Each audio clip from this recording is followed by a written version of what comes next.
লাউ দিয়ে গরুর মাংস খেতে কার কার পছন্দ? আমার তো ভীষণ পছন্দ।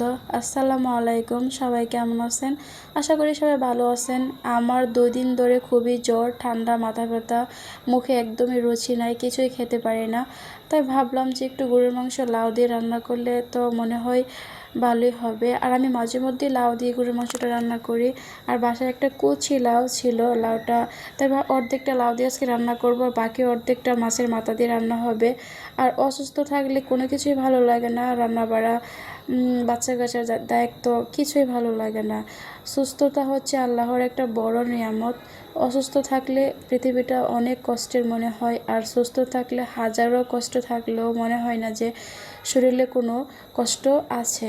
আর অসুস্থ থাকলে হাজারো সুখে থাকলেও মনে হয় যে এতটা কষ্ট, এতটা খারাপ আর মনে হয় লাগবে না। এই জন্য বলি আল্লাহর বড় নিয়ামত সুস্থতা।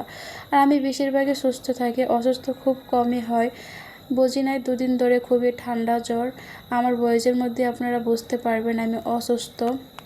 মেয়েদের জীবনে হচ্ছে এমন, অসুস্থ থাকলেও তাদের যেটা দায়িত্ব পালন করতে হবে, রান্না বাড়া, বাচ্চা কাচ্চা আছে, সব কিছুই সামলাতে হবে। তাদের জীবনটাই আল্লাহ এরকমভাবে গড়ে দিয়েছে, কারণ তাদের ওপরে যে দায়িত্বটা সেটা অবশ্যই পালন করতে হবে। অসুস্থতা আর সুস্থতার মধ্যে কোনোই পার্থক্য নেই।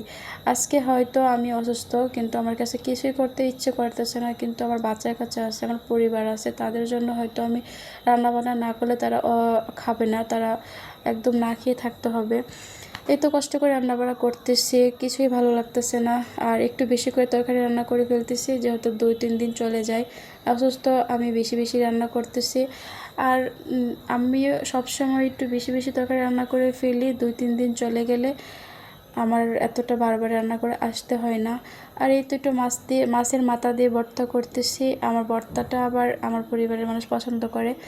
আর এটা হচ্ছে পাঙ্গাস মাছের মাথা দিয়ে ভর্তা, সাথে আর একটা তরকারি রান্না করে ফেলবো। তাহলে আমার 2-3 দিন রান্না করে না আসলে হবে, সর্বোচ্চ 2 দিন। 2 দিনে আমি সুস্থ হয়ে যাব ইনশাল্লাহ। এগুলো ফ্রিজে রেখে রেখে ওরা খাবে। আর আমার বাচ্চাগুলো এগুলো খাবে না, ওদেরকে আমি মাছ ভাজি, ডিম ভাজি করে দিতে হবে। আর এখানে আমি ইলিশ মাছটা কাঁচা দিয়ে রান্না করতেছি, আলু দিয়ে একটু মাখা মাখা করে ঝোল। আলু দিয়ে এই ঝোলটা ভালোই লাগে। আর এভাবে কাঁচা মাছটা দিয়ে রান্না করলে সুন্দর একটা ঘ্রাণ পাওয়া যায়। ইলিশ মাছ বেশিরভাগই আমি কাঁচা রান্না করি, আমার কাছে সবচেয়ে ভালো লাগে। আর ভাজি করে রান্না করে খেলে আমার কাছে মনে হয় যে ইলিশ মাছ ভাজিই ভালো, তাহলে রান্না করতে যাবো কেন। আর এই তো আমার গরুর মাংস রান্নাটা হয়ে গেছে।